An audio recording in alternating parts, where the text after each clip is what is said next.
Hello everyone and welcome to episode 87 of my Guild Wars 2 Let's Play series. Today we are diving back into a dungeon and we are going to be exploring the Honor of the Waves, the 6th dungeon in Guild Wars 2. The story mode version of this dungeon unlocks at level 76 and you can do the explorable mode at level 80. And of course we are going to be doing the story mode as we run through here pretty casually. I'm playing with my fiance once again and we are going to be watching cinematics and just experiencing the entire story of the Honor of the Waves, which is located in Frostgorge Sound, and I haven't technically been to the entrance yet, but I will go and explore that next episode when we're back exploring this area on my human guardian. But you can also get there through Lion's Arch, which is nice of course. And like with all the other dungeons, I threw myself up on LFG and we struggled a little bit at the beginning to find some players with us, but we eventually got a full group going. Why have we come here, Heir? Our ship is under assault by the servants of Jormag. The voice, our spiritual ruler, is going mad. We must save her. This is suicide. Let us come back with more people. No. Time is of the essence. I will go alone if I have to. You'd be throwing your life away. None of the others seem to care if I live or die. Let my legend come to its end. We must go now. I fear for the voice. This is a fool's errand, Heir. And I am a fool. I remember playing through all of the stories and many of the explorable mode versions of this dungeon during the Heart of Thorns era with one of my friends at the time, and I think I mentioned this like in the last dungeon I did, and I remember this story mode being one of the hardest to complete, where I remember the final boss being super challenging and we actually could not defeat him with just the two of us. Maybe we were just bad, where we had to get some more help to finish that final boss specifically, and I kind of forgot how difficult this dungeon was, and playing through the start here I was quickly reminded of the challenges that are ahead of us, because the start here is actually really difficult. It's just two people where these enemies all have a ton of health, all deal quite a bit of damage. And like with many environmental objects in vanilla Guild Wars 2, you can't put conditions on them, and I do put a lot of conditions on enemies with my current build, so it was just a little bit of a struggle. But I really enjoy the Honor of the Waves because it's a very cool environment, because you have the sanctuary that is floating in this massive ice ocean, and it is currently sinking, so the entire sanctuary is actually tilted, as you can see, and there are some parts in the explorable mode where you can get some very cool scenic shots, and we'll see some scenic shots as we explore through here. But I just love how we are basically running on a massive iceberg that has a massive city on top of it, and it is sinking and tilted and angled over. And ultimately this is a big story related to the Kodan and some story related to the Norn and the Icebrood with the Sons of Svanir and just minions of Jormag, where, as I mentioned, the entire first part of this area is pretty difficult and ultimately just took us a long time to do, where we just DPS down a bunch of stuff, but ultimately we made it to the first boss. This is the voice's lair. Who are you? I serve the hunter known as Kodan's Bane. Your precious voice is our prey. She can run all she wants, but we'll find her and turn her into one of Jormag's minions. Now die! And it makes sense to have a Son of Svanir boss as one of the bosses in this dungeon, given the fact that we are fighting the Sons of Svanir, and there are a wide variety of different bosses that we can find throughout the explorable mode version and the story mode version of this dungeon. And I just really enjoy the themes of progressing through dungeons, killing some trash, fighting a boss, progressing furthermore, killing some trash along the way, and fighting another boss. It's just one of those classic MMO elements that is always enjoyable. But this boss in particular I don't find very enjoyable, or I don't really enjoy fighting this boss, and the room that we fight him in is pretty bad because it's just very small and it's very tight and it's very uncomfortable to fight in here, and you don't have like too many places to move, and he knocks you down a bunch, so you just get like kind of like slammed all around the place, and you can't really dodge too many things, especially when he's like throwing like a bunch of like icicles at you that have like massive like AoE areas, and there's not like too many places to go, and then he like freezes the ground and it's like all slippery, and ultimately it's just like a very uncomfortable fight, but eventually we can defeat this boss. She is gone. We must find her before this Kodan's Bane does. The voice and the claw share a bond. I feel her. She is deeper within the sanctuary. She is in great pain. We will find her. We cannot abandon her to Jormag's minions.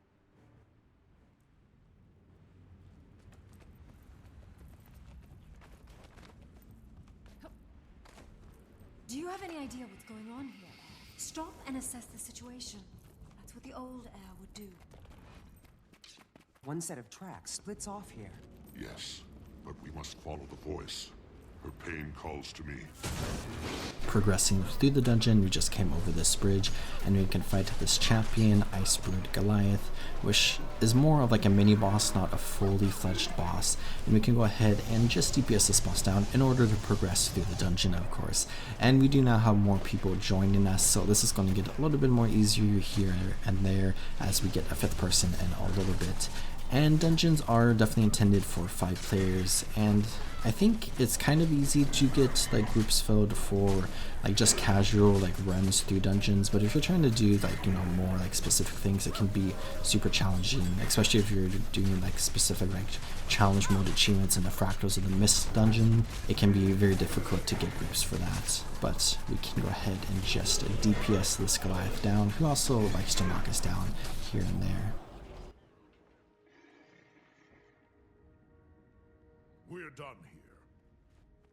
And that is a very cool cutscene there that I like a lot. And we can go ahead and enter this big room where we have the next boss, who is a Son of Svanir but has been corrupted by Jormag. And we can go ahead and just fight this boss. Where I remember in the explorable mode version of this dungeon, there's like a really intimidating boss in here, if I remember correctly, and it is fun to see like these areas utilized in the explorable mode, because like I was talking about in like the Citadel of Flame, we see like different variations and paths through like the larger dungeon as a whole, and I just like seeing that. But this boss is pretty easy, as you can see. We just quickly dealt with this boss, and this door can open, and we get like a nice little view of the area around here as we fight another group of Svanir. Where I love like looking out over the massive ocean there, and we can see like all the like cliffs off in the distance. And in the open road, this place does look a little bit smaller than it does inside the dungeon, which I think is a very interesting detail, because they made the area feel bigger inside of the dungeon because they can, and because it like more fits in line with like the story and like the actual lore of this area of the world. Another set of tracks. Why are they splitting up? We must follow the voice. She is this way.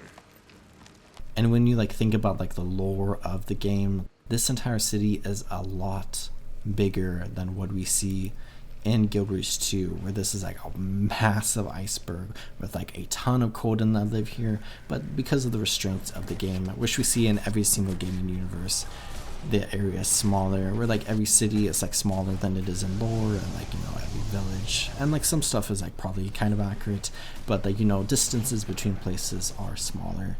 So it is kind of cool to see like the difference between this place and the open world compared to like outside of the open world, because it's just interesting to look at. But we can progress through this room where there are a ton of ice spikes and some elementals that we can fight, and then this ice wall which we just have to slowly destroy.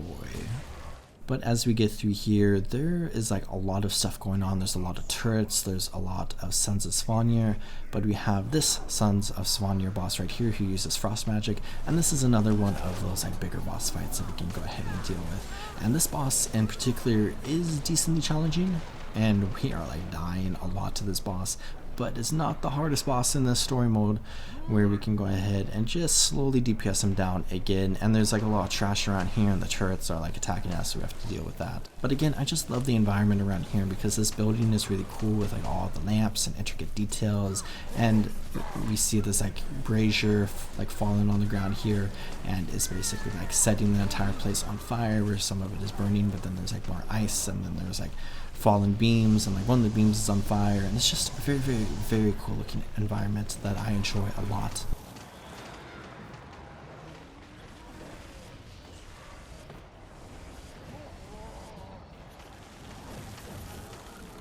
But as we progress through the dungeon, we have these 3 elite Icebrood claymores that we can go ahead and defeat as they themselves try to spend a win, but we are going to go ahead and beat them back. And we are starting to approach the end of this dungeon, where this dungeon as a whole is actually kind of longer than the other ones, just because it's a bit more challenging, and I cut out like a bunch of stuff because it's so slow to kill the stuff at the beginning. But ultimately, all the story modes are pretty quick. Accept the power of dragon. Leave me in peace, I beg you. Walk in the path of dragon. Receive dragon's gift. Its blood is your blood. And that was a very cool cutscene. But we now have honors of voice, where every single sanctuary and that group of Kodan have a voice and a claw, and that is an incredibly important part of Kodan culture, where we have been working with the claw here to beat back the Icebrood and the Svanir, and to try to find the voice. And we have found the voice, and unfortunately we are just too late, and she was corrupted, and we can go ahead and bring her peace.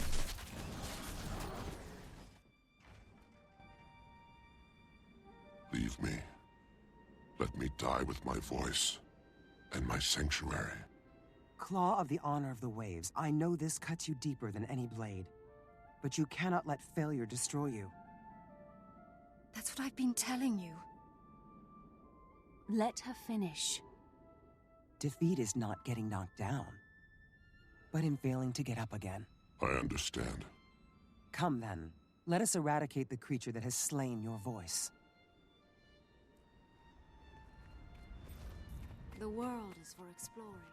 Jormag, hear me! I hunt in your name. I have turned the voice of Kodan to your side. Drink deep, and grant me your power. Ah! And we have the final boss, where we have Kodan's Bane, the Huntsman of Jormag, which is an absolutely incredible name. And we also have Bane's Teeth, the strike here. And this is the final boss of this dungeon, and the person we've been hunting down throughout this dungeon. And this is a pretty difficult boss fight that I was talking about, like back in the day. I could not kill with just 2 people, but with the 5 of us and some of us having elite specializations, everyone but me right now, we can go ahead and deal with this boss pretty easily. But the vibes here are just super cool, where, like I said, Kodan's Bane, Huntsman of Jormag, this is just an incredibly cool name, and it really fits into like the vibes of Jormag, I feel like, because you got like the claws of Jormag and whatnot. And it's just a really, really cool name, and an intimidating name for an intimidating fight. And this is probably like one of the highest ranking Sons of Svanir, who is like an Icebrood and just directly a minion of Jormag that we fight in the game. This arena as a whole is really cool because it's like, you know, the same things that we have been experiencing, where we have this like Kodan sanctuary that is being destroyed with like all the ice and stuff around here. But below this is like a massive like pool of like ice water, and there are sharks swimming around here. So it kind of feels like Vex's Lab at like the final fight in Fireheart Rise, when you do that mini dungeon and there's like all the sharks under there. So you want to be careful not to fall down there. And my fiance and another person does fall down there at the end of this fight. But we can go ahead and just DPS this boss down, and we can go ahead and complete Honor of the Waves. Voice is gone, but we must go on. I see that now. Never let your mistakes defeat you. Isn't that what I've been saying all along? Yes, Kate, but sometimes we have to learn that lesson for ourselves. Now, we should find the others. We have a dragon to fight. And well, that's the dungeon. We have completed this story mode version, and we have gotten some rewards, and we have unlocked reward tracks in PvP and road versus road connected to this dungeon. So I can go ahead and say my thanks and then leave this dungeon, where at the end I'm just going to spend a little bit of time to explore Lion's Arch to get a couple map completion objectives and to work towards that as we close out this episode, where I only have one more dungeon story to go through because Arad doesn't have a dungeon story anymore that we necessarily do with like a group of people. So we are almost at the end of our dungeon journey in Guild Wars 2, which of course I'll highlight Fractals of the Mist at some point in the future. But it is cool to be almost done with all the stories through here because the stories coincide with the personal story, and we are starting to get to the point where the two stories are going to combine, which I think is very, very cool. But I hope you all enjoyed watching this episode of my Guild Wars 2 Let's Play series, and as always, I hope you all are taking good care of yourselves. Remember to drink some water, check your posture, and subscribe. And I'll see you next time in the Road of Tyria. Goodbye.